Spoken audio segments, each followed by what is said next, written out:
All right. Should we get this show on the road? Cliff, are you there?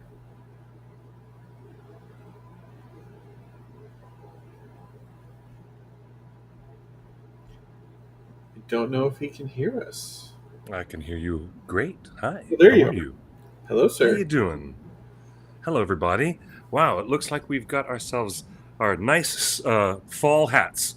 We have our nice hats for fall. That's right. Is it My really little fall buffer now that hat. My buffer hat. now you sound really interesting? Do I sound okay? Yes. All right, very good. As long as my audio is okay. And our So chat there, room hello there. sounds wonderful. Uh, the Look at chat everybody room there coming in from YouTube and Facebook and Twitch and Discord. Discord and Twitch. Everybody's there. Hello, everybody. Good to see you, folks. Wow, that's really beautiful to have a bunch of folks visiting with us. And you'll have to forgive me. I've got my very visible Jigglypuff in the background. I don't know what's going on, but I couldn't choose the right hat, so obviously this is the one. Now, yeah, that's fine too. How are you? Now, let's welcome everybody to the audience. It is Torn Tuesday. Yes, welcome. I'm Clifford Broadway. That is Justin Sewell. Apart from the proper introductions, we just want to say that this is an ongoing volunteer community website. At theonering.net, that's all we are. Community of volunteers and folks who want to write stories and articles, and people who want to do videos and analysis, and all those interesting folks just come to the table and say, we love J.R.R. Tolkien, and we've been putting this, web portal together for so long now. Scholarly articles, pop culture news analysis, all kinds of breaking news stories. But it was wonderful now that we've been here for 23 years, and I know that we're the old grandfather clock in the room. Just the other day, I had the chance to meet with the youngest generation of up and coming Tolkien fans. I met with our friend Harry from Fellowship of Fans. And it was just so delightful to have the time with him and his friends. We had a really nice lunch together, and we were able to break bread together and have great fellowship at Scum and Villainy Cantina.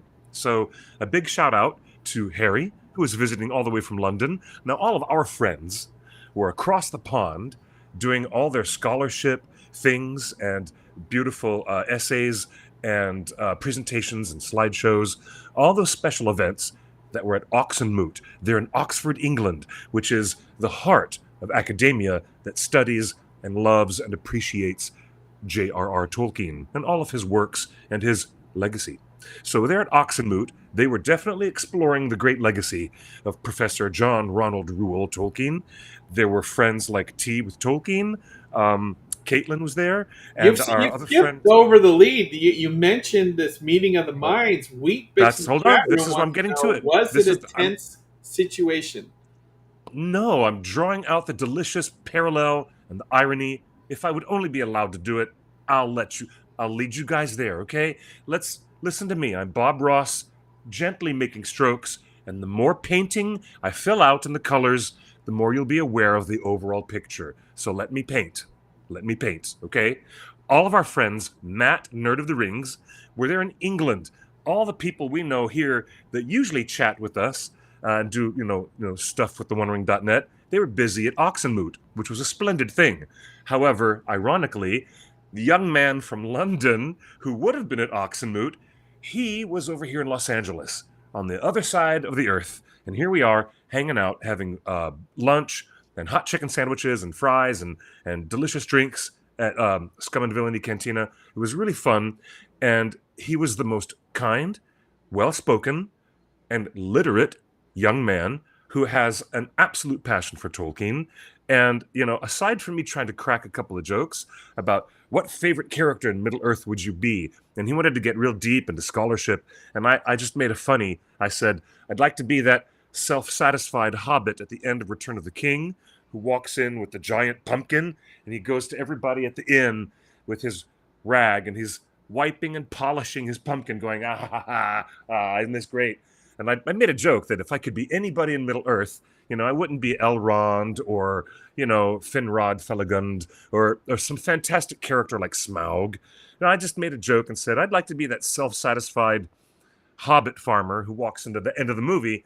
And we all laughed and we joked, and I got to introduce him to some great people while we were there. And Mr. Fellowship of Fans, it is just great for us folks at the OneRing.net to connect with the youngest generation and help pass the torch of how we get breaking news out for the community and how we celebrate Tolkien in our community. And he was as nice as a guy you could ever hope to meet, and very generous and very kind. So, hello, Harry.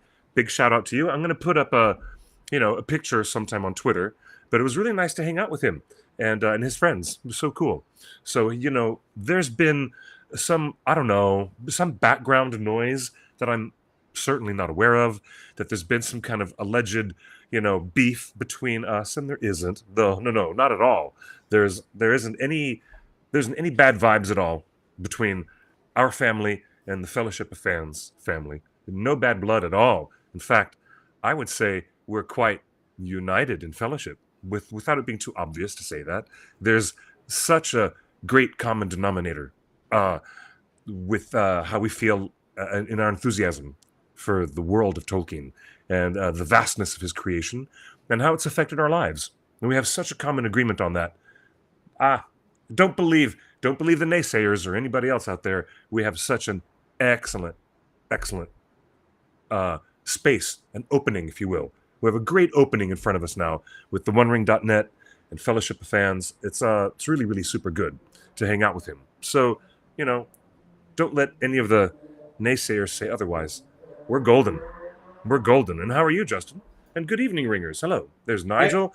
There's Imran, everybody Monica. wants to know. Good to see you. Look, Cliff, I don't think there's two people in the world that know more about season 2 and what goes on with Rings of Power than you and Harry from Fellowship of Fans. I don't think there's two And we didn't minds talk about that it. know Even though that's more true, we about didn't talk about it. everything. Whether either of you have publicly announced it, I just want to know. You don't have to tell us specifics. Was there a meeting of the minds? Did you guys talk about season 2? No, we talked about season 1. I did. I maybe overstated my case. But no, we didn't talk about season 2 at all. We talked about season 1, and we talked about the structure of a writer's room, and we talked about what it is to have a mini room versus a fully staffed, fully benched and staffed writer's room. Were you getting Harry Fellowship of Fans up to speed on kind of industry? Yeah, I was actually talking with him so he could have further context about why the writer's strike, combined with the Screen Actors Guild strike, is ongoing, and why certain things happened in season 1 that would have benefited the production if they'd done it differently. And that is actually the most of the vein of the conversation. And that might be my fault. And that might be my fault entirely for, I didn't want to commandeer the conversation, but since we were talking about what we loved and what we didn't love about season 1, we honestly didn't wander into that space about season 2. Interesting as it may be. I can't imagine the. You're gonna believe it. You're just gonna have to believe me. I would have just been gossiping as much as we could with two of the biggest leaking minds for rings for all this time, and you guys didn't. All right, if that's your stated line, we're going to respect it. I actually wanted him to learn something about the OneRing.net and the community that we've had, and I gave him a copy of The People's Guide to J.R.R. Tolkien, which has a collection of some of our scholarship and our scholarly essays and articles and other popular culture articles that I had written. And it was edited together as a whole new paperback, the second volume. And I just wanted to give Harry a little gift from the fans and from the editors, who are all volunteers for the OneRing.net. And, I'm not willing to, just like, oh, what do you know about season 2? I'm not willing to do that as much as I'm willing to say, what would you have liked to have seen in season 1 that we know is on the page versus what showed up on screen? And, I'm sure that we spent some time enthusing about Prince Durin and Disa, and also I see you over there pointing at. Oh, okay. Well, Sorry, I'm on a we were Zoom talking about with Elrond and Khazad-dûm a lot, but what is that you're looking at I'm over on a there in your? Zoom with J.J. Abrams and Judd Apatow, Oh, oh, that's actually happening right now, isn't it? and they're chatting away. The audio levels are fine, so set it Really? and forget it. But J.J. Abrams is talking about how he writes, how he constructs stories, what his process is as far as outlining versus notes versus taking a first pass versus Yeah, editing. And the reason I wanted to be involved in this, A, it's J.J. Abrams and Judd Apatow, two of the most successful writers in the biz, and yeah, B, the showrunners of Rings of Power, J.D. Payne and Patrick McKay, have only ever had one job and one boss in their entire career before and Rings that's of the Power, connection. and That's the that connection. is they were what we call ghost writers for J.J. Abrams. Mm, Um, Patrick McKay and J.D. Payne have spent the last 12 years uh, polishing J.J. scripts for film and television, all uncredited. They've done all of this huge work on Star Trek and so many other TV shows that JJ's involved in.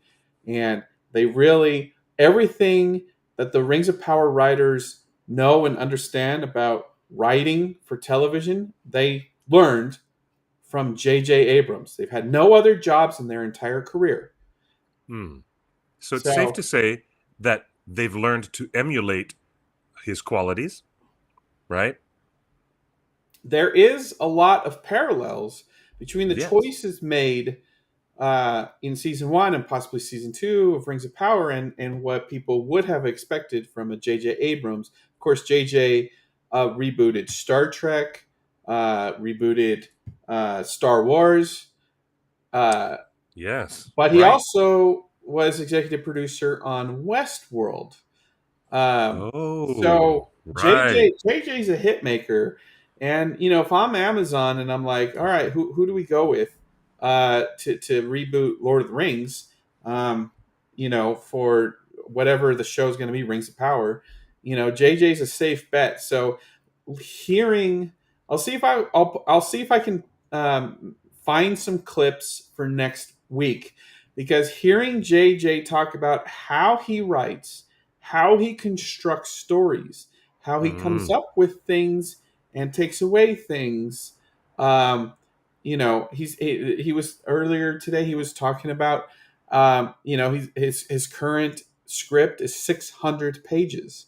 He basically dumps all of his uh, uh, um,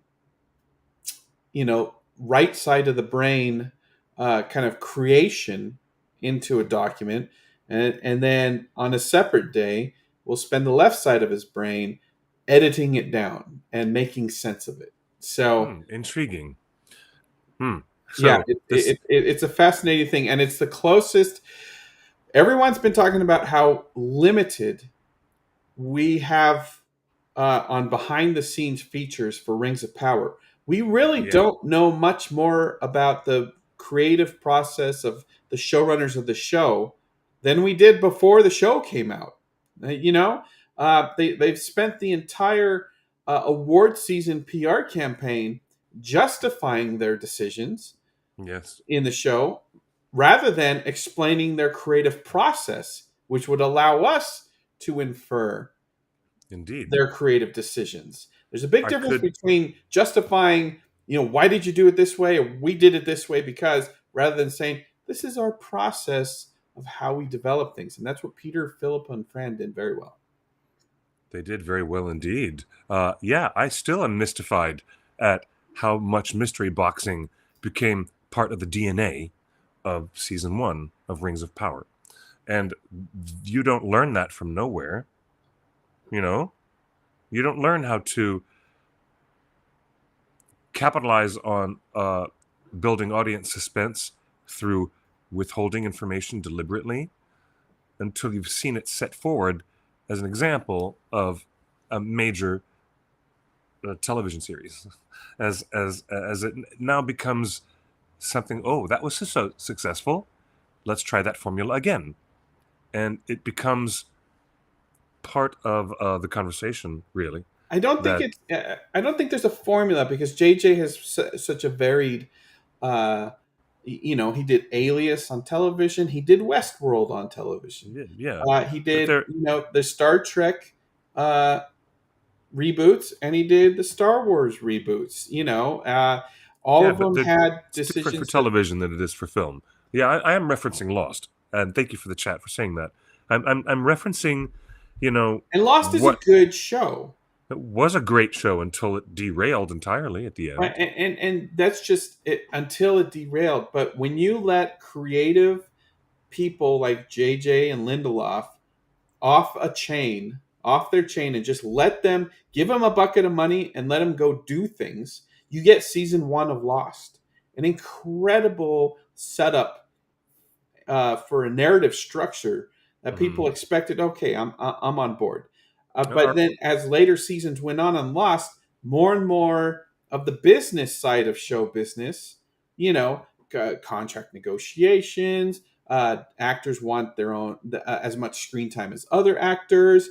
yeah, Writers get hired and fired off the show. yeah, There's been a couple exposés on the writers' room of Lost, which was an incredibly bad situation full of misogyny and racism.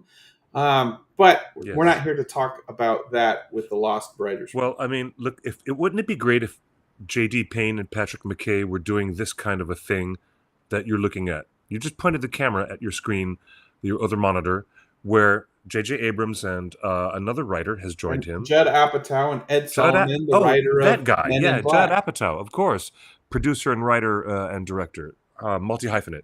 Yeah, Look, and wouldn't it be great emceed if we by got Ed the boys Solomon, from the Rings who of Power created to do Bill that? and And Ted. So yeah, and all that too. But I think we are still feeling like we're missing a large contextual conversation that needs to come from them.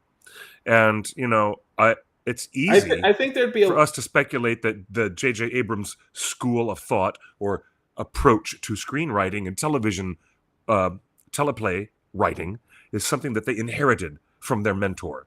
I mean, it's a very simple assumption, and it is a common, reasonable thread. Really, it is. It's a really reasonable thread to think that they were mentored by J.J. Abrams and the folks at Bad Robot.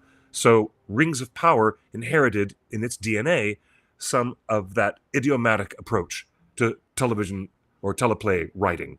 And I get that. But I would not like to just sit on that as, fine and refined and further refined speculation. I don't want to sit on that forever. I want to hear straight from the horse's mouth. I don't want to sit on my own speculation, my own fan theories forever. I would love very, very much indeed for Patrick McKay and J.D. Payne to do this kind of open forum thing that you're watching right now with J.J. Abrams and Judd Apatow sitting there, relaxed in a deep conversation, talking craft, talking the Talking technical craft. side, Yeah. talking craft. Well, let me ask the Do you chat. know that I'm would gonna. benefit the fandom as much as it would benefit the efforts of the studio trying to get that product into our houses and into our hearts and minds? You want to get the fandom on board even more? Let the writers speak for themselves. Let me ask the chat because I put the chat on screen It's right now. fair. Do Yeah. you feel now that you've watched Rings of Power for a year now? Does Rings of Power feel like a bad robot show? Knowing. In many ways, yeah, but in some ways it feels like it's Well, really let's like, start with the yes column. you All right. know, From my perspective, it feels like a bad robot show because the showrunners have come from the school of J.J. Abrams, and right. I can't talk enough about the horrible mystery boxes that have no place in Middle Earth. But you had something different you were about to say. Why does this show feel like a bad robot show? Um oh, in certain aspects, uh Because because let me give you an example. Eruvandi in the chat room says, "I don't know bad robot style enough to say." okay. So Well, how would all right, you? let's talk about, like, remember Fringe? Our bad boy Denethor John Noble, went and marched into the production and worked on a show with the J.J. Abrams folks and David Lindelof, and it was called Fringe. And it was a bloody good show with Anna Torv and what's his name? And even Leonard Nimoy showed up, doing a spectacular role before he passed away. So, sometimes the stuff that Bad Robot comes up with is unique, interesting genre. They do genre stuff. We will start there. Bad Robot is well known for Cloverfield, Super 8, Fringe, Lost. None of it is like day-to-day melodrama. None of it is historical biography. These guys deal in genre. It's Right. always like, And I liked oh, what Fringe, is it? and I loved Bad Robot's Westworld, right? Yeah, And I loved the yeah, first season of Lost. I okay. like a But lot what Bad Robot does. what is their house style? How would you describe that? Let me ask you, Mystery Justin. boxes That's a hell of a lot. Yeah, that's a hell of a lot of it. and, Uh-huh. and Absolutely. incomplete endings, incessantly, nonstop setting up something That next to doesn't pay come. off. Setting up things that don't pay off, they're guilty of that more than anything. Yeah, Yeah, that's the yeah, Bad Robot style of of sure, television so far, sure. and Yeah. film. I mean, the most egregious Don't, example is putting a lightsaber in Finn's hand in the posters and the trailer of the first yeah, Star Wars reboot, and then yep, never paying it off. yep. And how about something I've got to tell you and then never getting to it, never paying it off? Yeah, Um, and how about Haladriel? How about Galadriel and Sauron having a fling but not paying it off? So there's constant fan debate that is not healthy and it's not good. And I don't care what the data tells you about amount of discourse. Uh, the Haladriel debate is unhealthy for the fandom. Like the show needed to yeah, take a stand, yeah, plant their flag, and definitively say in the first season, within the context of the show, not in interviews after, they needed to clearly define what that was. But because the show doesn't do that in its narrative structure, we are left to fend for ourselves. And it's not healthy. And it doesn't create a friendly community that we want to revisit in our personal lives on a day to day basis. Eravandi in the chat, they didn't have a fling, Justin, but We're not here to debate this again. I've but given you all the evidence over the course of the last 12 months. It has been 12 months. We've been telling you for 2 years now that Galadriel and Sauron were a thing. So, like, that was one of the this first but big scoops. And we have another big scoop that we're not ready to reveal yet that is just as controversial. it's just a scoopy. It's just a scoopy Just as the but scoopy. we did hear a long time ago that they met on a raft and they ended up having some kind of a relationship. And it might be that it was going, as you have often alluded to, um, and I've often spoken very plainly about my dislike of this approach to the story. Justin has alluded to the producers went for 10 episodes and then cut back to 8. And The within that studio cut him loss, down to 8. within the loss of 2 hours or more, might have been a whole, if they were an hour and a half each, it would have been like a loss of 3 hours of material. But if they did lose 2 episodes, Justin has always stood on this little hill with his cute little flag planted on it, saying that Haladriel, the relationship between Halbrand, Charlie Vickers, and Galadriel, played by Morpeth Clark, was meant to go down another narrative place further than it really did, and that they held back and somehow got wind of it through conversations of fans online, or they got wind of it through us here and our community talking about it openly, and that they pulled back. Maybe they changed and revised and pulled back some of the intent to take that story all the way there to a more fuller, explicit fruition of that storyline. I'm grateful that they did not do it. I'm grateful that it was left in this weird gray area. I'm not pleased with it at all being there. That part of the story is the part I disagree with the most. If Sauron were interested in getting on the good side of the Noldorin elves who were in control of things in the Second Age of Middle-earth, not talking about Numenorians at all, but if Sauron wanted to get the good side of the High King of the Noldor, he would have gone, and he did, in the book, he went straight to Gil-galad and Elrond. He didn't bother trying to construct this whole ruse where he was going to pretend to be somebody else just to get Galadriel to empathize with him or sympathize with him or in any regard humanize him in any way. This is the part of the narrative I never liked. I still don't like it. But since it is there and we have to deal with it, it is there. Cliff, there's an interesting Let me tell you, comment in the chat room.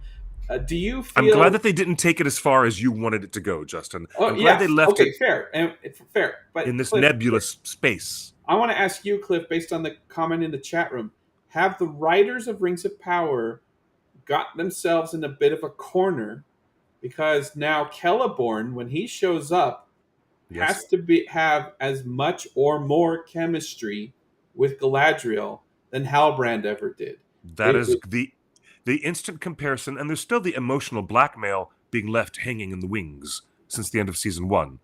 You know, where Halbrand says to her, "You don't have to do anything. Just step back, let them do the work, let it happen." And all of a sudden, he also says, "Are you going to ever admit to them that you allowed Sauron to rise in their midst?" You know? And of course, there's an interesting online conversation that Sauron agrees to use the name, which is a detestable insult that is meant to be the biggest smackdown against who he is. The word Sauron in Elvish means the abhorred. You are abhorred. It means you are so despised. You are Did he beyond never accept despised. that? Let me ask you this: did But Sauron at the never end, accept that name? literally at the end of season 1 of Rings of Power, Halbrand literally says that word Sauron as if he accepts suddenly. He's accepting that all the elves of Middle Earth have given him that name and that he is the disgusted one, the abhorred Why would he one. call himself that? Because he's still trying to show his penance to her, because he's trying to allegedly maybe show that he knows how bad it's become, but he wants to fix things. But all of this could have been done in a wholly different way that would have been more in alignment with the books and more in alignment with the appendices and what we know is there, even though Professor Tolkien was conflicted himself and he rewrote Galadriel's storyline over and over and over again, and he never settled down on a real final placement of that narrative line of what Galadriel and Celeborn did and did not do, even though that was not finalized before he passed on into the great Grey Havens.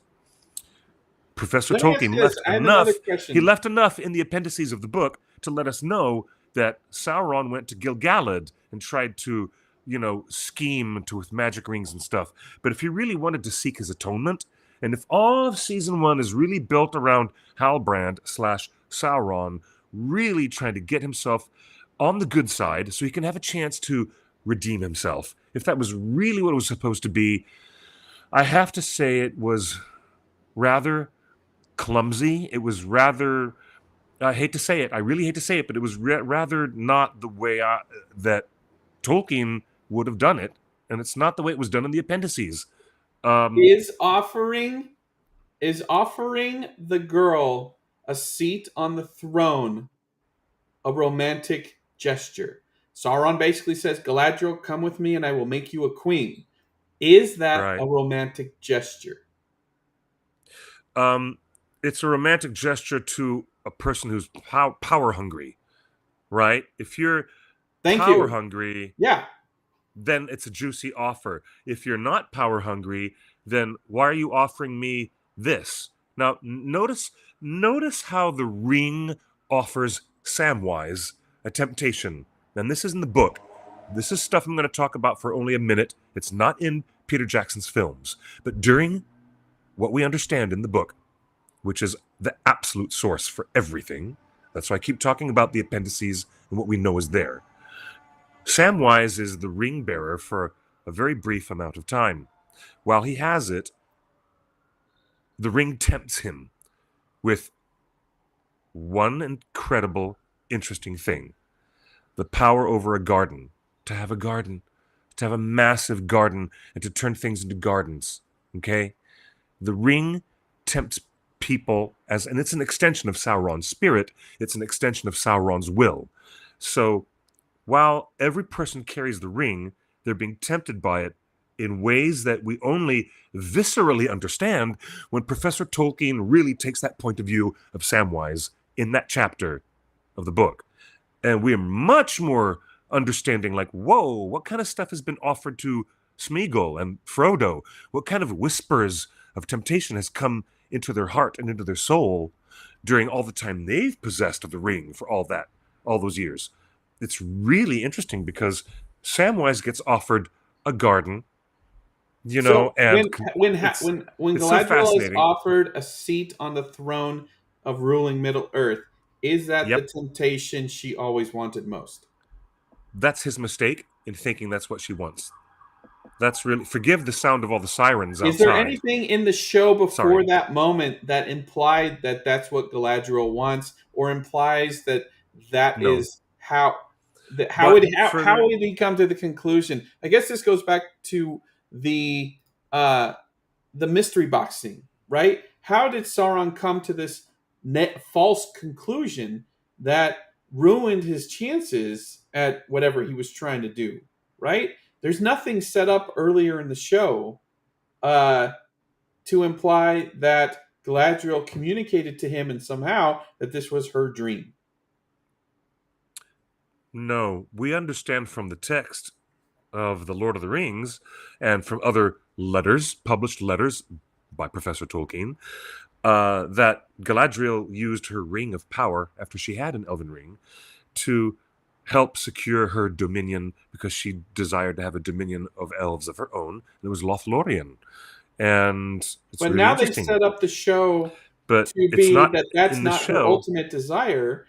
Yeah, It's it it's wasn't actually a in the show. response to like a protective response rather than her actual Exactly. desire. Exactly. But there wasn't anything in the show from what I witnessed in season one that Galadriel wanted to have a whole bunch of kingdoms or a kingdom that was, she didn't seem to have that desire for power she just seemed to have the lust for revenge. All she seemed was rather revenge driven over and over and over again. It was all about there's a tempest in my heart. She's just revenge driven because the death of her brother. I didn't catch a whiff of her wanting other kingdoms. And why at the big finale of episode 8 she got offered that. I think that was Halbrand making a big gamble and losing. He made a big gamble and lost because that was not in the target zone of what Galadriel wanted at that time. Is this? There's been a bunch of Twitter and Reddit threads this weekend because it's the 1 year anniversary of the release of Rings of Power.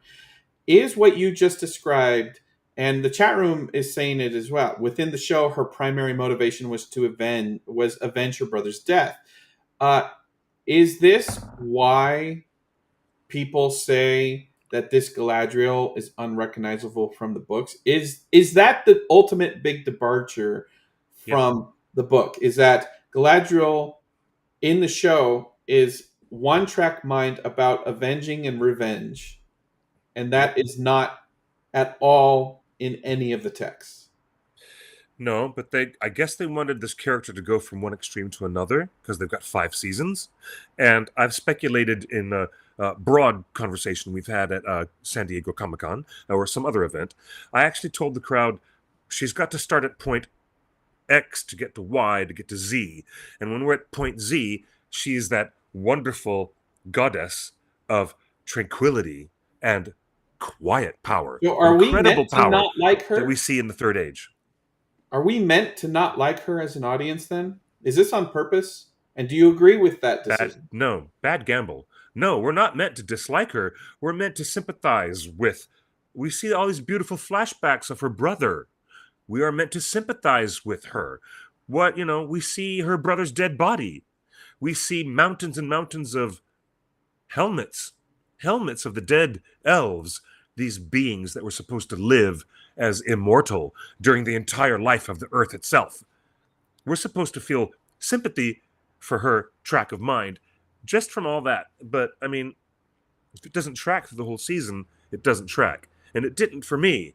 I mean, I realized that Professor Tolkien didn't fully settle down on what second age Galadriel was doing here and there, but I also have conflict in my heart as a Tolkien person who knows better that what you see in the pages is an intelligent, powerful woman who would never have been duped the way that she got duped by Halbrand. You know? You see how quick in the books Anatar is the assumed fair form of Sauron, and Anatar shows up at the coastal region of Lindon, and he's there. Hello, Elrond. Hello, Gilgalad. Can I talk with you guys? Can I have audience with you guys? No, you cannot have audience with us, says the High King. No, Elrond says, no, no, no, nope. You don't smell right. Something about you is way off. And we should have seen all that stuff. We should have seen Anatar having a big plot to try to get into Lindon and getting shut out, and then him going to Plan B. What's Plan And, B? Celebrimbor. You right. know? And so when we complain about mystery boxes, and a lot of people want to say, "Hey, we're tired of hearing about your mystery box complaints." I can't put too fine a point. The Well, mystery boxing okay. of Okay. Sauron's Sure. But who Sauron is what ultimately ruined season 1. By hiding who Sauron is, ruined the entire season because we don't get to revel in the machinations of Sauron, who is literally the Rings of Powers, the Lord of the Rings. He is the King of the Rings. He is the Lord of the Rings. This show is his show, not Galadriel's, not Elrond's. They're secondary players to this show's agenda is Sauron's story. So yep. hiding your main character until the final episode is a mystery box that just ruins the main reason of your show. I would have fallen in love with it a million times more if it was not Galadriel on that ship, but it was Sauron who was called to go back. He was beckoned and said, "Come back to Valinor. Let's sit in front of judgment, in front of the leader of all the Valar, Manwë and Varda." And he was so terrified at that idea, he would have jumped off the boat right when he was about to arrive in Valinor. If that was Sauron's moment for him, man, that would have nailed it. That would have been, wow, 10 stars, 20 stars. And I would have said, that's not in the books. It's absolutely not in Tolkien's writings, but it fits. It fits in this wild and wonderful and creative way. I would have really loved if it was not Galadriel who jumped off the boat, because they would have, like you said, made the entire story more Sauron-centric, more, and may we use his original name as a Maiar. Before he went to the service of Melkor / Morgoth, Sauron was named Myron. And if we had learned something about him as that guy, Myron, and him feeling like he could possibly try and get some atonement, and then he's like, nope, gonna jump off the boat, I'm gonna stay Sauron, I'm gonna go and do things my effing way. That could have been the ultimate axis of driving all the narrative, and all Galadriel and Elrond and Gilgalad all would have been in a powerful gravitational orbit around Sauron's choices to not go back to Valinor. I just think that that would have been a great choice, but hey. Look, yeah, I really watching the first episode, I really thought that Sauron's presence would possess one of the captains in her little battalion there, because we know Sauron takes over, right? Like every character that holds the ring turns into, it's mine, my own, my precious. Bilbo turns into it, Frodo turns into it, Gollum turns into Gollum, Smeagol turns into Gollum. Like everybody with Sauron's presence gets possessed by it. It would have been neat to have Sauron possess one of her people. They get called back. Gil-galad puts all those people on a boat, and Cliff, now we're in your situation where Sauron is possessing one of her captains, and they both leap off the boat at the same time, and then they both get stranded. I don't know, like there's so many ways to slice it where everybody wins, but still hiding Sauron. But don't hide Sauron. Like again, show No. Sauron, so show a dark presence possessing this, and like Oh, us Okay, fans know that do you know what? sawline. It's like going back to watch The Usual Suspects a second time. The first time you watch it, you don't know who Kaiser Soze is, and you're not supposed to know till the very last moment that you're supposed to know. And they were trying to do The Usual Suspects with the God blessed Lord of the Rings show, and I've got nothing but complaints about that. I And the don't like different, that. I don't like that. that the attempt is noble, but you have to It's enjoy the show on okay. the first watch to enjoy it the second time. Do you know how much I enjoyed Khazad-dûm so much more as a storyline? And Because we knew the all the players. because we knew exactly who was what, we knew exactly what was at stake. All the dramatis personae were accurately on stage as who they were, struggling with what they were struggling with. So everything with Elrond and Prince Durin and Disa and Durin's father. Wow, why is that stuff so much better?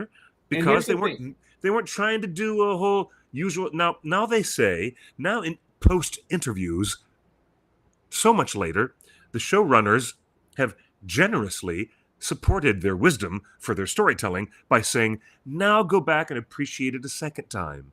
Now that you know who Halbrand is, go back and watch season one all over again and look at all the delicious red herrings and There clues is no that we delicious put red in. herrings. It's I'm like, still there's no. nothing. No, not one person on Reddit or It's Twitter or on our message boards have ever said on second viewing Halbrand got better.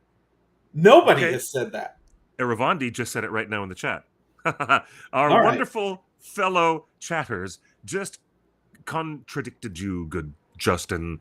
I think we do have people out there who enjoyed watching it a second time.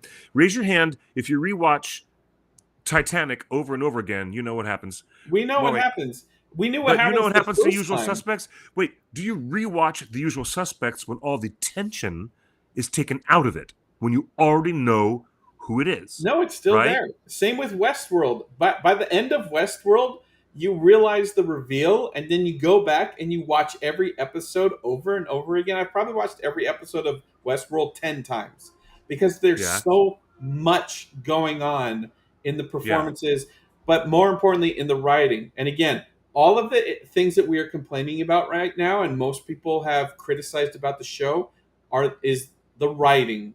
It is the writing, the writing, the writing, and this is why on day 127 of the writer's strike, we are still striking. And let me bring up a tweet from one of the writers.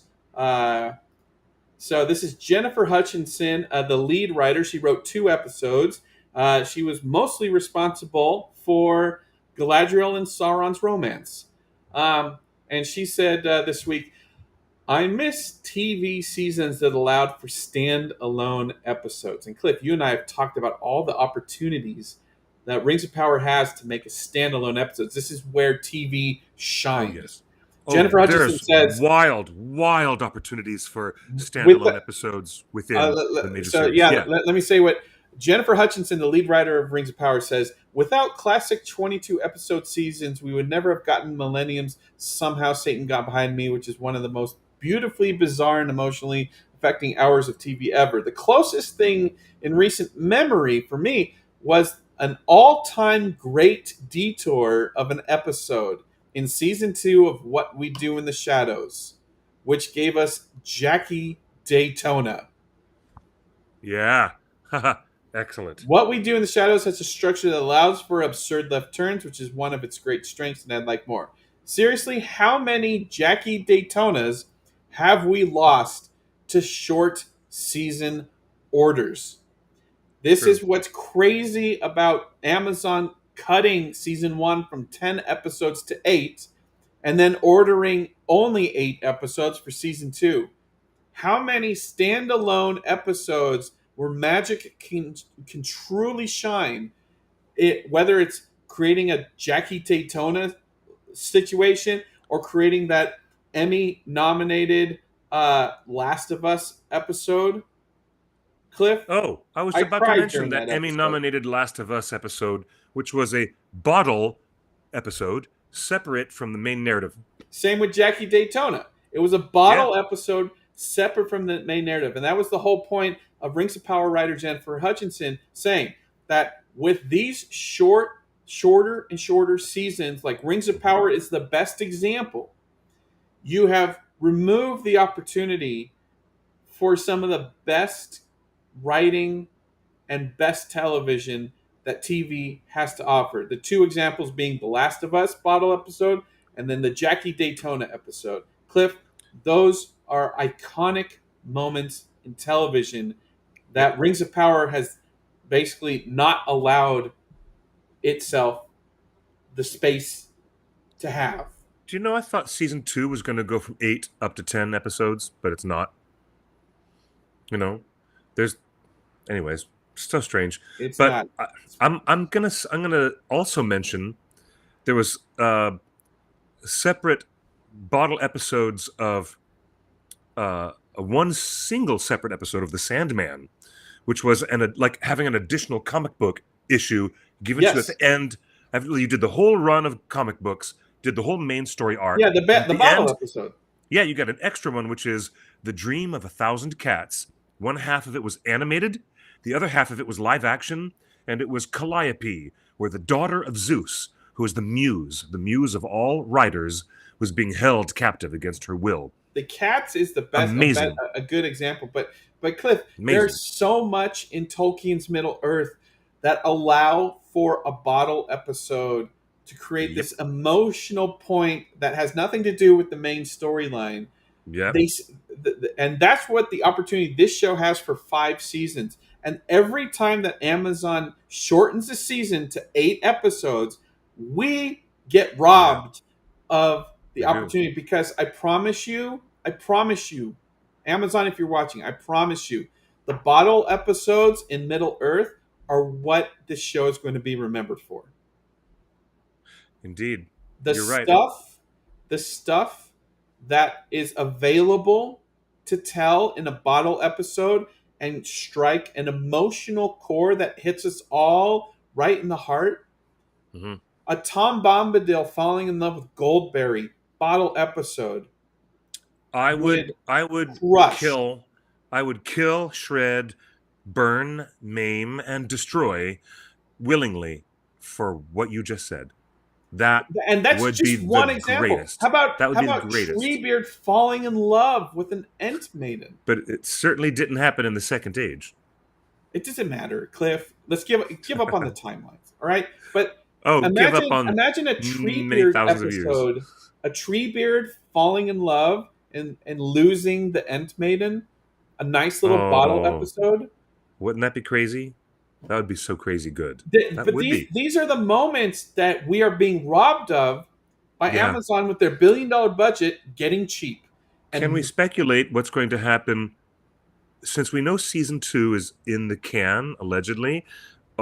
We do officially report, and it's also reported on Fellowship of Fans and other locations, that it is only 8 episodes for season 2 of The Rings yes, of Power. it Correct. is 8 episodes for season 2. Do we dare speculate on more episodes being available for seasons 3, 4, and 5? There's no speculation whatsoever, but I Okay. want to communicate, and the fans, Okay. I need you guys to communicate loud and often that we need more episodes per season because more episodes allow. Imagine again Jennifer Hutchinson basically saying the best of television are those bottle episodes. Imagine what she wants to tell in Middle Mhm. Earth. Imagine what she specifically wants to tell in Middle Earth. Ah, Yeah. we are being robbed. Speaking of season 2, Cliff, Yeah. I've got new scoops, breaking news. Scoop that scoop, All right, Mr. let's go. Justin. Let's go to the tape. One of the directors, actually two of the directors of the newly launched this weekend season 2 of the Wheel of Time on Amazon Prime, Wow. have also been hired to direct season 2 of Rings of Power. The Los Angeles Times asked a director of Wheel of Time, "You've also directed episodes for Rings of Power. Aesthetically, what would you say is the starkest difference between the two series and the greatest commonality?" And what the director of both Rings of Power and Wheel of Time said. Quote, both shows have such vivid, iconic worlds that you can really sink your teeth into. This was so thrilling for me as a filmmaker. My prep process and reference points were different for each show. For example, for The Wheel of Time, I was inspired by filmmaker Andrei Tarkovsky and early Cubist paintings of Pablo Picasso. For The Rings of Power, paintings by Nicolas Poussin and Michelangelo Caravaggio were huge inspirations. Unquote. Cliff, your thoughts? Caravaggio for season 2 of Rings of Power. Wonderful. What a wonderful visual influence. Sounds great to me. Um, I wish that I was more conversant with the Wheel of Time as a book series and as a show, because I haven't read it and I haven't seen it. But I'm in the space with a lot of fans who really do love that stuff. Um, Bye, Monica. Have a great night. It's great to have you guys with us. Um, I'm not familiar with the Wheel of Time, but I'm willing to give it a shot. If second season proves to be making a lot of noise, making a lot of buzz, then maybe I'll check that out. But I can't say either way. Um, but I feel that any references to great painters, great Flemish painters, or great French Impressionists, or great Italian Renaissance painters, I love all those references. If you can Well, do that, do if you you can remember play in after that season box of one? artistry, then great. I Do you love that. remember after season 1 came out? We posted an article, Rings of Power showrunners in their own words, where after the season came out, the showrunner said, "Oh, we thought more people would pick up on all this artwork that season 1 was based on." And They there did. was They no did say that. reference to any of it. So we are getting the same the same process the same process that went into the thinking season 1 that we had no idea about, we had no reference about, and we're Right. just scratching our heads about, is happening again because the director just said season 2 is based on Caravaggio. It's like, well, what Caravaggio? Like, Like some of his most Caravaggio famous works. is known for these very death inspired dark artworks. You know, uh, this is Caravaggio's style is very much dark and chiaroscuro and very violent, very dark, and always exploring man's relationship with death. That is Caravaggio. So, Cliff, if Caravaggio is all about man's relationship with death and violence, does that inspire you for season 2? Is this what you want out of season 2? A Caravaggio death and violent TV show? Yeah, sure. What happens in the second age stays very bad in the second age. Is It's it that bad. violent? Is it that It's dark and bad violent? mojo. You're not if you don't like what happened to Ned Stark at the end of season 1 of Thrones, you're not going to like what happens to poor Celebrimbor, poor Uncle Brimby. You're not going to like what happens to him. It's really dark. So yeah, why not? Of course. And well said, Jenna, in the chat. Violence, death, but also conveyance of deep, contrasting emotion. Um, Working in chiaroscuro, as Michelangelo did as well, uh, it's an art form where the shadows and the separation of light, as light surveys the human form, and there are very specific light sources that come in. Usually, the light source itself and the way the light observes the human form in whatever tragedy or whatever activity is going on in the foreground, it's usually the character of the light that plays as much a part of the story of the painting as does the physical characters in the foreground or I background. I It's hope the I hope quality that of the you like light it. that has a big part of the storytelling as Yes, it well. is, That's what it's and I about. hope that the That's what it's about. cinematographers that were hired for season 2 are bringing it, because saying publicly that Rings of Power season 2 is being built like a Caravaggio painting is a very specific way of lighting lighting and shooting people in darkness, and uh, this better look. Rings of Power season 2 better look like a Caravaggio painting. Crush those blacks. You know, uh, like let's see it. Let's see those highlights I'm in down. in in, in I'm down. darkness. Like, See, Caravaggio for Numenor, the conflict between the faithful and the Kingsmen. Good Cliff, point. we The last we Sigma. have we have There's more going to be conflict between faithful and unfaithful. There will be not just political, but there'll be really specific metaphysical divisions between the people of Numenor. That whole storyline is very, fertile. It's very fertile. It's going to be interesting for to see what they darkness and do. violence. Yeah, it's going to be interesting. Cliff, we have breaking news today, and I want your feedback. We were just talking Thank you, about the David. writer's Good strike. night. We were just talking about the writer's strike. And folks, let me remind you, the writers have been striking for 127 days. Only on Wow. July 1st did the Screen Actors Guild go on strike as well. So the actors have only been on strike for 2 months now, and that Sean Astin is on the negotiating committee, and the Actors Equity Group, which is the UK version of Screen Actors Guild, has joined in solidarity. And we've seen Brian Cox and Andy Serkis on the picket lines in London. And we've shown you clips, have we not, Cliff? We've seen clips of Andy Serkis, Brian Cox, and UK actors joining the SAG picket line from London in Yes. in solidarity. They're not Yes. legally on strike in England, but they have decided the actors have decided in England to respect the picket line and not break it. And so it breaks my Yeah. heart, Cliff. I want your first reactions to this brand new news. Fellowship fans are reporting some key actors on Rings of Power Season 2 are returning this week to record ADR dialogue for Season 2. This is basically breaking the strike. Oh dear. Cliff, your thoughts? Es no bueno. That's no good. That is no good. Is No good. ADR voice acting It's full considered on work. acting? It is full on work.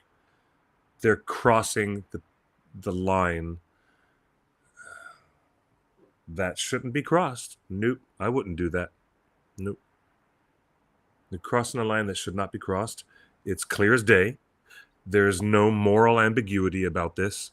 However, those actors are probably forced into situations under contract where they're trying to seek, we don't know yet, I haven't talked to them, but we should inquire and see if they were trying to seek out waivers from Actors Equity, which is the No one union is in giving London. waivers to Amazon. Zero. Then, Amazon is enemy number one when it comes to the strike. Amazon is most guilty of doing everything that the writers have been accusing the studios of. Amazon is the most guilty all right. of all the guilty parties. Well, then with that reasonable counterpoint now set aside, then let's just say this is real shit. This is not a good look. It's really bad. Sorry for my language.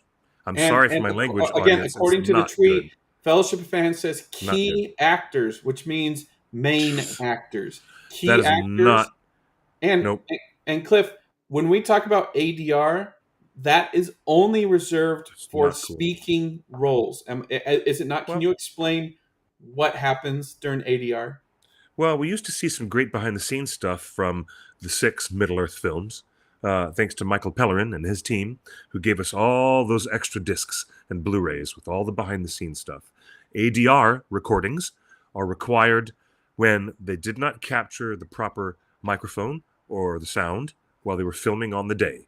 If they got the footage, visual footage, but didn't get the correct audio component on the day of that production, they're not going to go back and do it all over again. They're only going to do the small part that they need to replace, which is audio. It's normal. Okay. It's very It normal. is by the normal. way. It's also used in terms of editing because sometimes voice work is used during off-screen conversations when there's no actor on the screen and somebody else is speaking behind a door or in a separate room. And the editors change our location from one island to another mountain to another place, and you're still hearing the previous dialogue of the person who was speaking in the other room thousands of miles away, while the editors have cut to a new location. So this happens all the time when they need to do ADR as part of how they construct their editorial process. However, that being said, that it is very utilitarian, there's a big and broad utilitarian use as a filmmaker to use ADR as a major tool in your toolbox to get your production where you want it to go. It's a big tool in the toolbox, but given that it shouldn't be used right now, now is not the time. Shut the door on that. Don't do it. If they haven't done it yet, my personal opinion, and I'm not a lawyer and I'm not a member of the union, but my personal opinion is do not cross any struck production lines. Do not do that. Hello, actors out there, do not do that.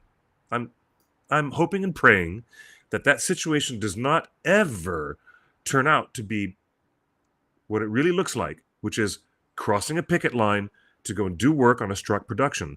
If the studio has a different point of view, great. What is that different point of view? Does the Screen Actors Guild have a different point of view about allowing these actors to do ADR? No, Yeah. ADR is considered struck work. Basically, there's no other way to look at it. I said there's no moral ambiguity about this. Justin, I'm done talking. What is your opinion on this? Well, it's scab behavior. Even if, again, I just told you that Actors Equity in England are not actually on strike. They've chosen on a case by case basis, on a person by person basis, to respect SAG picket lines, and that My is on goodness. them. So it is beyond the pale not only to ask your key actors, your main actors, to come into the studio to work during a strike. And remember, folks, Amazon rushed the end of production so they would be wrapped before the actors went on strike July 1st. Remember, they said, hey, the writers are on strike, but we're going to continue production because we need to get this done before the actors go on strike. And sure enough, they spent 8 weeks and they got it done.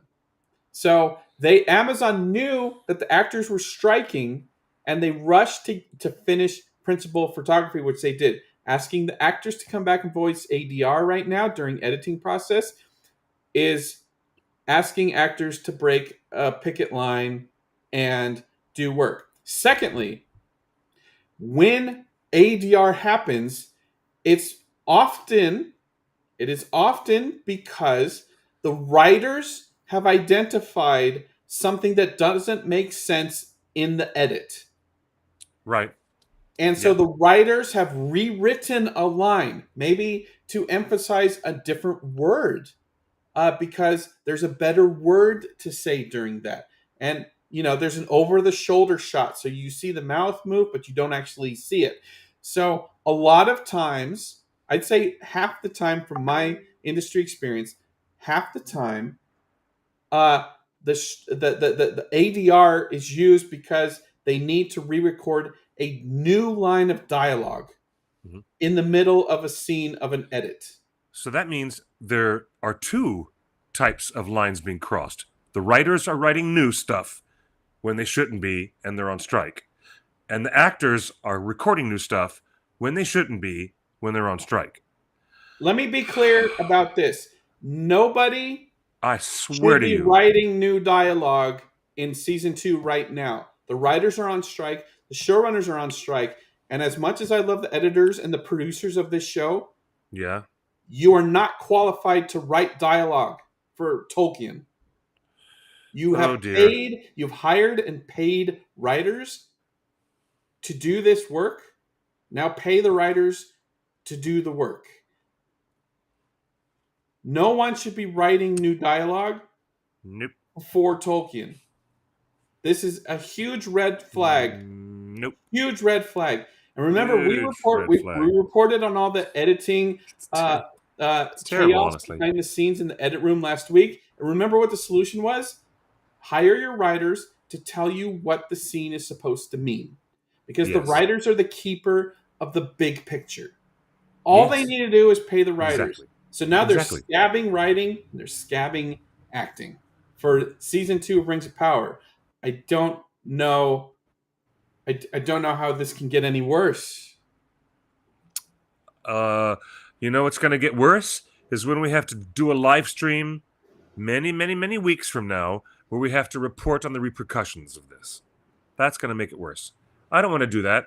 I don't want to deliver that news on And that day that there's some really ugly fallout from this happening. I don't want to do that.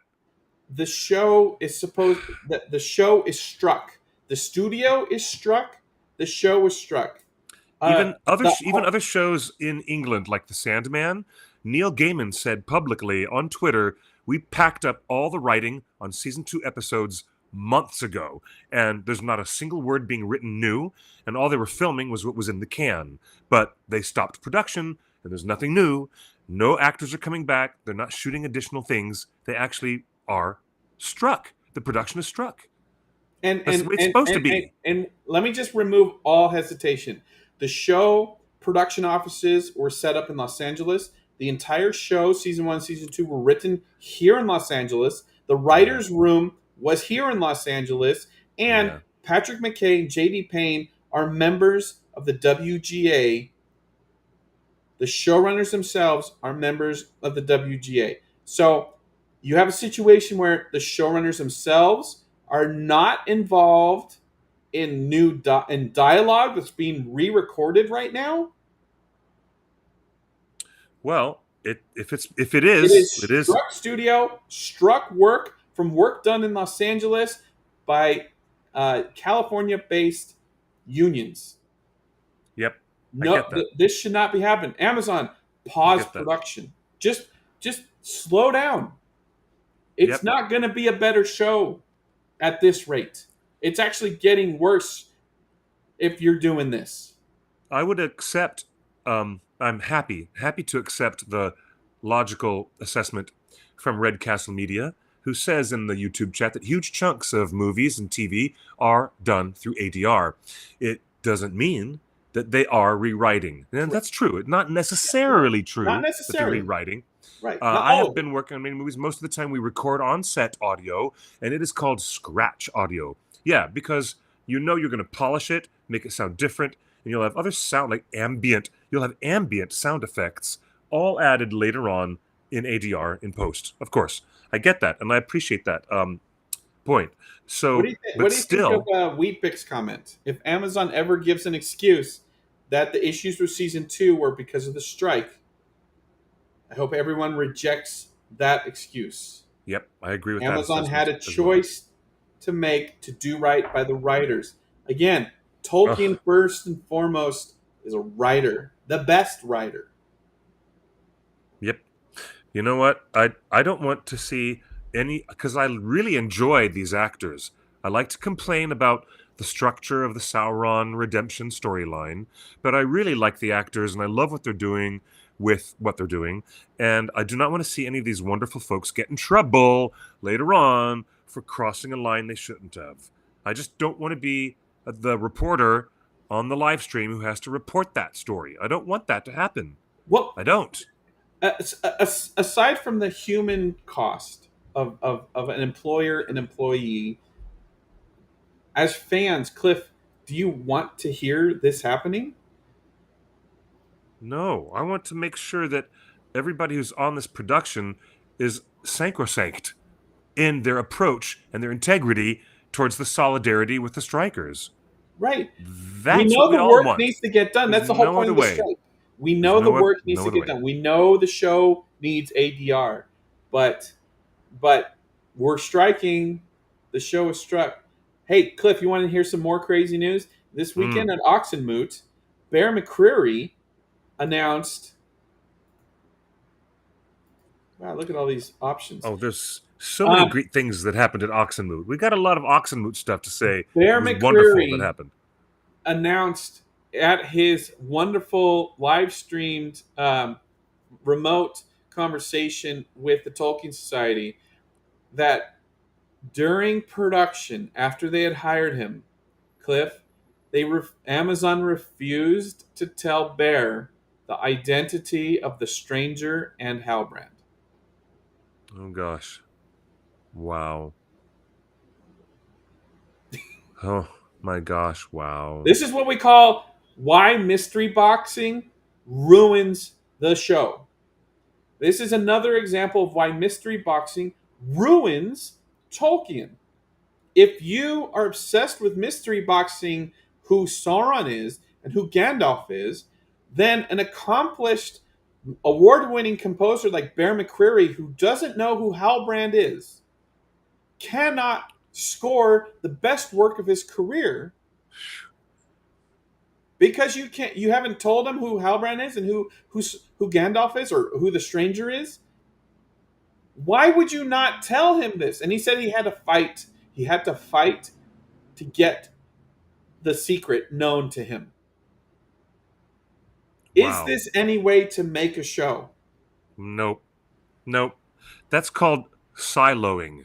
They've siloed, but people in different departments hidden away and compartmentalized in a little cylinder, and this person's in a little silo. And Bear McCreary, of all bloody people, also stuck away in isolation in a silo. You know, what is it? Are you going to call it an oubliette? Is that what you call it now? A place where you put someone to forget about them? From the French word, oublier. You guys remember Labyrinth, right? Okay. Are you sticking This is people in these hidden, like, art department, do not talk to the visual effects department. Do not talk to the costume department. Do not share with that guy who's writing the music anything that's important about this narrative so that he can write the appropriate musical motifs and leitmotifs that actually get where he needs to go. Bloody hell. You know what? It's really quite daft. It's daft. I don't. I hope. is it I hope I'm again? wrong.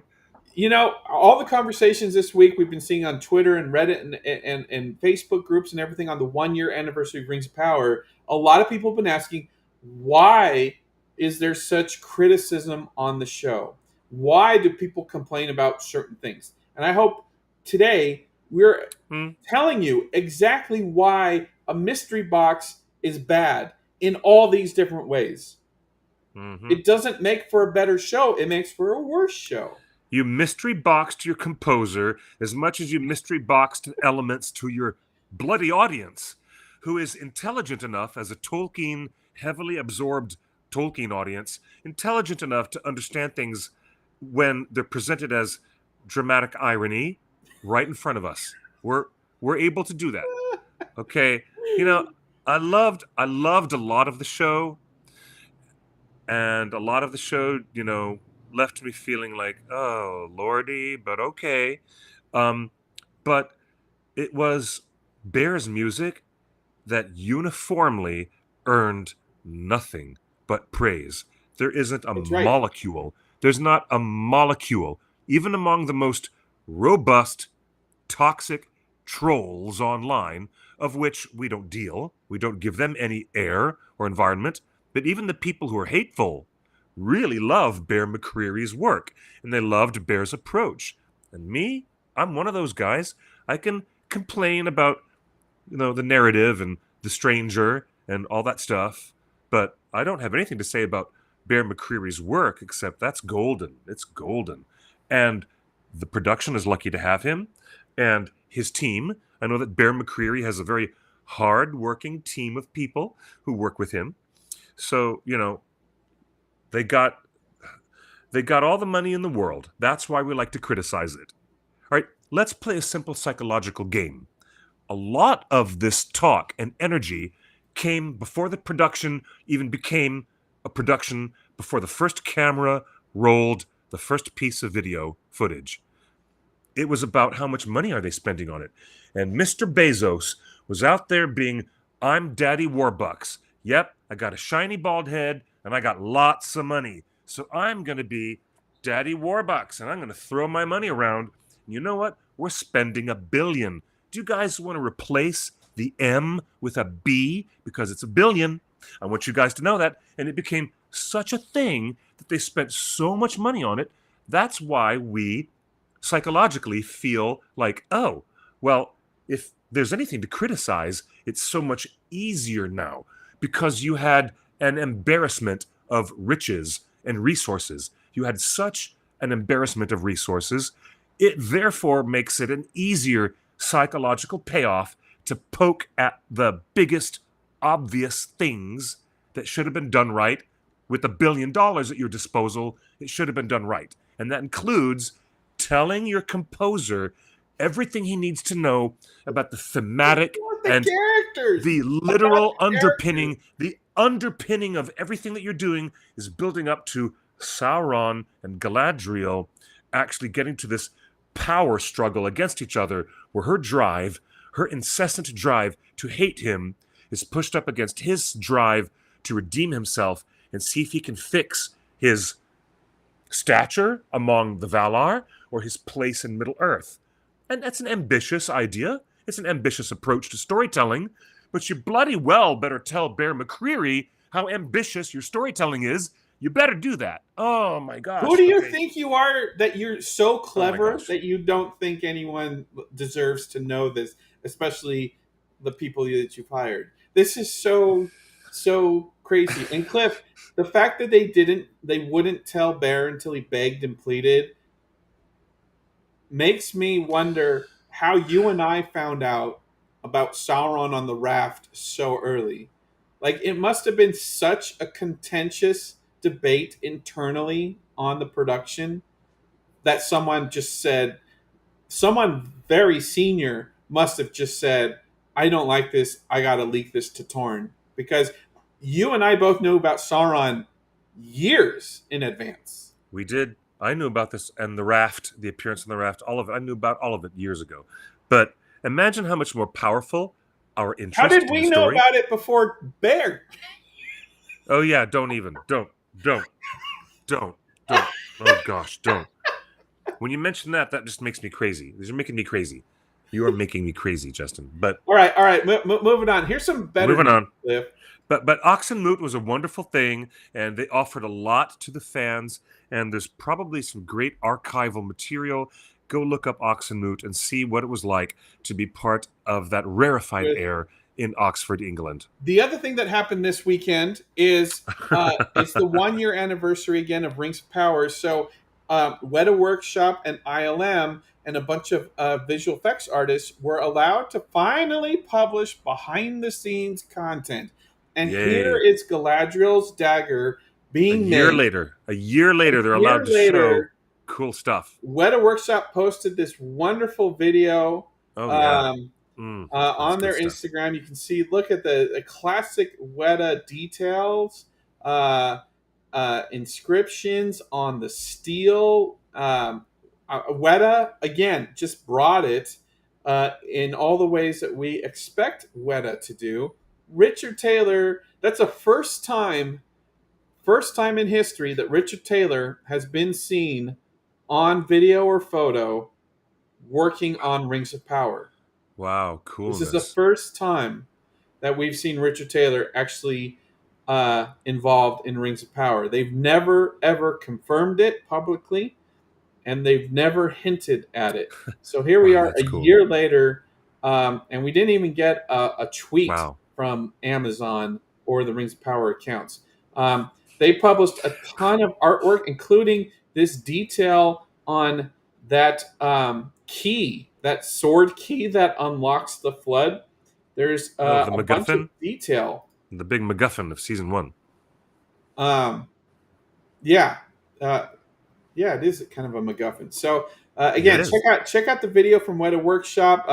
If you go to our Discord, there's been a bunch of links to our Discord. Just has a bunch of links to like art station profiles and artist profiles, and the community has really been keeping tabs on all of the wonderful artists and artisans that are proud of the work that they did on Rings of Power. It's some of the best work ever seen on television. The fact that Amazon brought Daddy Big Bucks, brought the money, so Weta could do this quality of work at television, on television, is one of the reasons I'm so excited that Amazon is actually is the company making this, not Netflix. Netflix would have canceled this show already because it costs too damn much. So I'm really excited that Amazon and Jeff Bezos are personally involved in this show because it requires this level of detail and this budget commitment, and it's the only way to do Tolkien right. That said, all of these people have been fired from Rings of Power season 2, and none of them are working on season 2. That's too bad. That's really too bad. Yeah, when they moved production from New Zealand without telling anybody, Amazon basically fired everybody, all these artisans that were involved on Rings of Power. They let everybody go and did not hire anybody for The season 2 stuff, of Rings of the, Power. the stuff that Weta did for those orcs in the Southlands was so cool, and I've always loved this crazy concept of them trying to use dragon shedded, molted, shedded dragon skin as some kind of sunscreen cloth that protects them from the rays of the sun. What a genius idea! It's so cool. To be It's clear, so cool. they've hired all new creative artisans, including the Oscar and Emmy winning visual effects prosthetics team from The Last of Us, who did Oh, hey, those are the new guys who are coming amazing on. work. Yeah. Amazing work. Yep. Look, I'm not saying Weta is the only game in town because they're not, but Weta has such a commitment to Middle Earth, and you got such great work out of them. Not letting Weta like promote this stuff a year ago. I guess the question Yeah. I have for you, Cliff, is That's a very interesting question. Why didn't they let Weta promote that a year ago? But Cliff. Let me ask you okay. this: if you had seen this behind the scenes content a year ago, would Yeah. that have impacted your review of season 1 of Rings of Power? Marginally, I would have praised Weta, but I still would have complained about, the hey, it's a mixed bag. There's some great things that work, and there's some things that are squeaky and do not work in season 1. So yeah, I probably would have added some color conversation If you about had what some Weta behind did. the scenes content of Weta working on this stuff, and accompanied by interviews with the writers and showrunners explaining their process of how they make decisions of storytelling, would that have impacted your review of season 1? If you knew the process, if you had an insight into the process of Yeah, decision making, would that have yeah, affected your review? yes, yeah, and that's why I'm still begging for the writers and producers, the showrunners, JD and Patrick. I'm like I was at the top of the show when you were looking at that little live stream event with those other writers and directors. Wouldn't it be great for them to sit and have a big roundtable conversation with us and their department heads and with fans and just talk about their whole process? I would love that so much.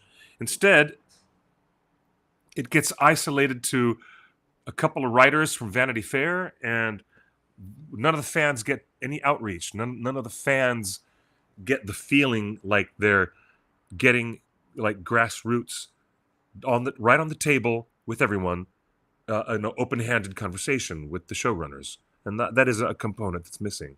That's Still, right. yeah. Finally, before we let you go, there were two big shows that debuted this weekend, and I don't know if anybody caught them. Wheel of Time season 2, and I am ashamed to say that this whole time I thought I had seen season 1 of Wheel of Time, but Oh, uh, you had watched a different show entirely. I had watched a whole different show on HBO. Funny, So I went into funny, season 2 of Wheel of so Time funny. like, all right, cool. Let's see if Amazon improves. Because they got a lot of so middling reviews on season 1 of Wheel of Time, and then I Mm. get into there, and like within the first episode of season 2, I'm like, I don't know any of these people. Turns out I was watching that Golden Compass show on on Yes. HBO and not Wheel of Time. So you know what? I'm committed. I've seen 3 episodes. They launched 3 episodes of Wheel of Time season 2. At this point, I'm committed to season 2, not knowing anything. So let's see it. I like the show enough already.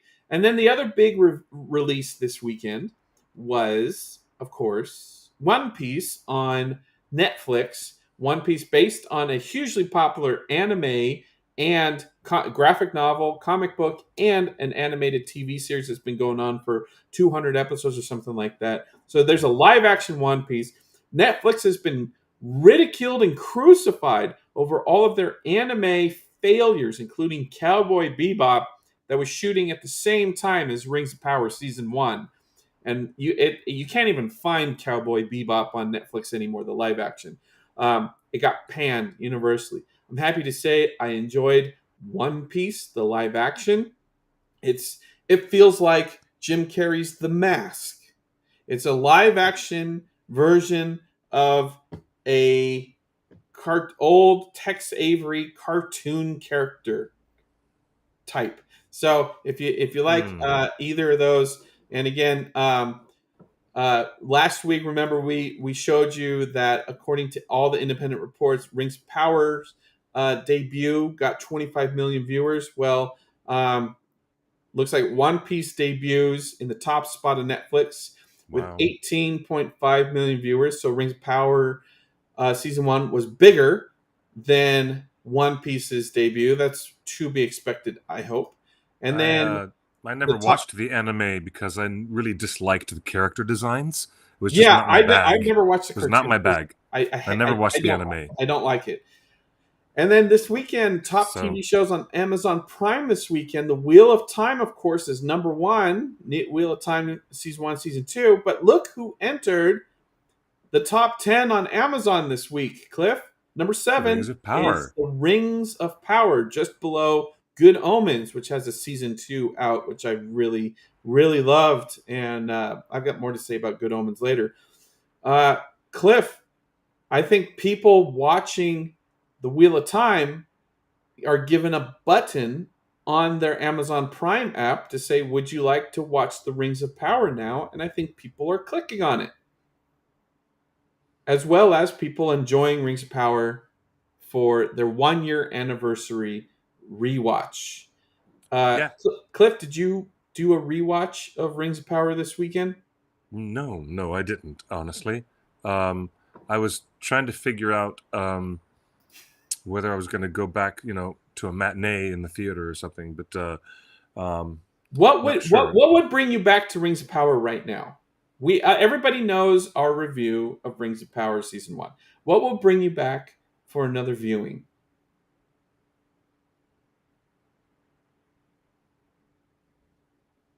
I've got so many other shows I have to watch and so many other books that I have a stack of comic books over there crying out to be read.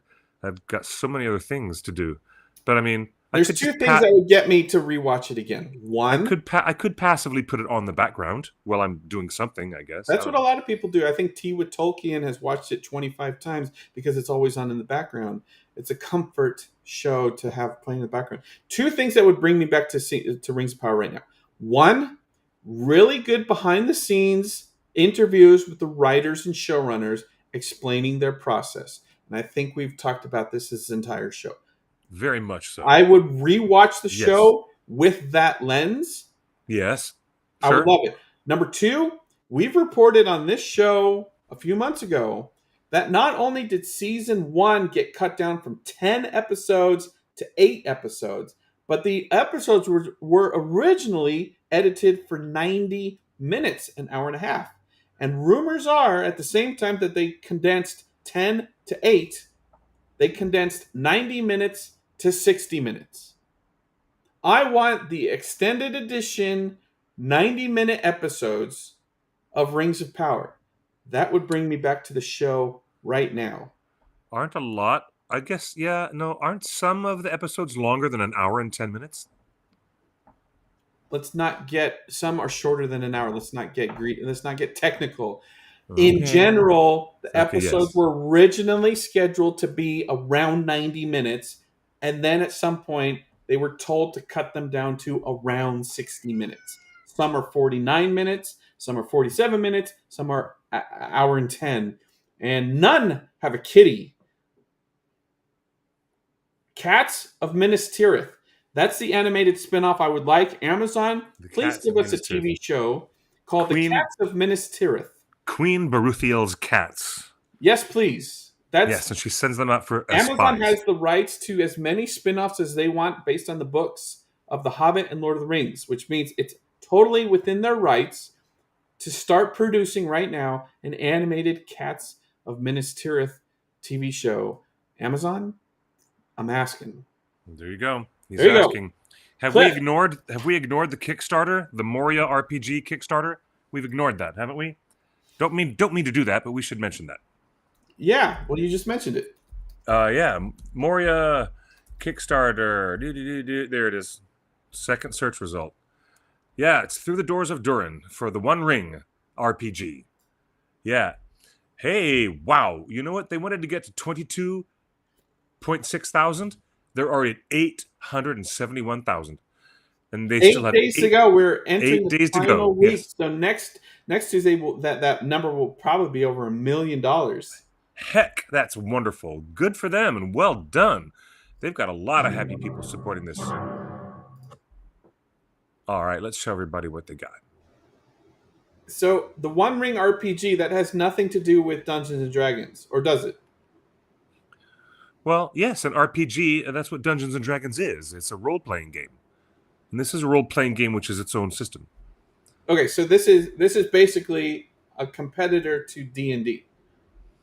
They're not dissimilar, but role-playing games use different numerical systems, but the idea is the same. There's a dungeon crawl. This adventure is led by a storyteller. That storyteller is separate from the other players. He's often referred to as the DM or the dungeon master. The other players are assuming the playing roles of fictional characters in this tabletop story where the guide, the storyteller, he leads them through the entire adventure and tells them what monsters they encounter, what traps they encounter, what puzzles, mysteries, and So it is a challenges they D&D encounter. thing. It says if you are a 5e player, 5th edition. yeah, so that this is a D&D spin-off. All big RPGs are D&D spin-offs. That Okay. is a given in the gaming industry. That's basically understood. That's a given. But like Pathfinder and other gaming systems, they do a lot to try to distinguish themselves from their predecessors. All right, the next, they've got one more stretch goal, which is a new dwarven culture, Dwarves of Nogrod and Belagost. Nogrod, Look at that. Nogrod, and So Belagost. if you can help them get to over 10 million SEK, is that Sweden? Wow. Swedish, just like Embracer. Yeah, Swedish. So I think that's $1 million, or that's close to $1 million. So if you can help support this Kickstarter, you get these wonderful One Ring D&D 5th edition rule set, Lord of the officially licensed role playing rule books. There you go. Officially licensed by everything. So Cool. there you go. That's super cool. Werecats? Are there such things as werecats? No, but that is a funny idea. Wait, didn't no? Sauron transforms into a cat, or no? He transforms into a wolf A wolf. Yes. and a vampire. No, not a vampire. Yeah, and a Yes, vampire there's bat. vampires. See what I mean Yes. about bottle episodes of Rings of Power? The Could be weirder Rings of Power can get with these nice Like- little bottle episodes showing the edges of Middle Earth would be wonderful. You could have a funny Jackie Daytona type episode with Yeah. vampires, and you could have an emotional Treebeard and his ent wife. Oh my God! Please, please, I'm down. Amazon, do right by all of us. Don't put all your eggs in one basket of a show that you keep cutting down. You keep cutting down the budget. You're not paying your writers. You're not paying your actors. You're scabbing your voice actors now. Get your showrunners back on the show. That's Yes, all I want. please, please. Let's have an open forum interview, conversation, round table with the showrunners. Can we please do that? And also, we're going to share with you the Oxenmoot 2023 event page. We're going to leave that up on the screen for just a quick second. Justin's going to show you folks real quick. So you might have missed it. I missed it. But Matt, Nerd of the Rings, was there. He did a great interview with Tolkien scholar and editor Brian Sibley. And Tea with Tolkien was there. And a lot of friends from the Tolkien world were all there at Oxenmoot If you 2023. go to Nerd of the Rings on YouTube, he's got wonderful conversations He with Brian does. Sibley and, Yeah. and some other wonderful people. So please go to Nerd of the Rings and check out his new video and help get him to 1 million subs. Hit that like and subscribe Yeah. here on our show and on Nerd of the Rings. That's all I have to say about this week, Cliff. What a I'm great so show. glad you met up with Harry from Fellowship of Fans and It was a a great meeting time. of the minds, and it's just so wonderful. And I hope Harry from Fellowship of Fans gets the privilege of being a soldier on the wall in the Yeah. show, just like Yeah. you are in Return of the King. He was such a great guy. Super, super great guy. Great to meet Harry from Fellowship of the Fans. And my hat is off to you guys at Fellowship of the Fans. And I thank you for your ongoing support. And thank you for your ongoing news coverage and those breaking stories you keep bringing. It's fantastic. What a great week. You know, it's time to move on because it's dinner time. It is not mine. I think there's a little four-legged friend of mine, a little gray cat named Mithrandir, who really is ready for his dinner. Time is of the essence. So, yeah, and I agree. Brian Sibley is a treasure. He's fantastic. I loved interviewing him myself. Once upon a moon, a long while ago, when I got to interview him for Ringers, Lord of the Fans. And now Matt, Nerd of the Rings, is getting to interview Brian Sibley and all these great luminaries and people at Oxenmoot. So go check out their website and you can see some of their archives. It's at tolkiensociety.org. Remember that, folks. Go visit tolkiensociety.org and look up all those fun things because I'm sure they have archives of some of the best presentations they had. Justin, I acknowledge you. It's time to say thank you, Justin. Thank you to that little man behind the curtain. Thank you for pulling the show together with us. And now we're going to say goodnight, Gracie. I mean, we're going to say goodnight for sure. Good night, Gracie. And it's a wonderful pleasure to have folks from Facebook, YouTube, Twitch, Twitter, and Instagram, and everywhere in between joining us in our big amalgamated live stream. It was really a great show tonight. Hello, Brian. Shout out to you guys. Good night, everyone. And we'll see you next week, where we're going to have more breaking news and more analysis and more interesting conversations about the worlds of J.R.R. Tolkien.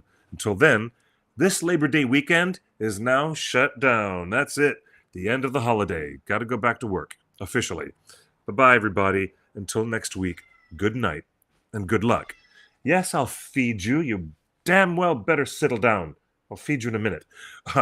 Buenos noches y buena suerte. Bye, everybody.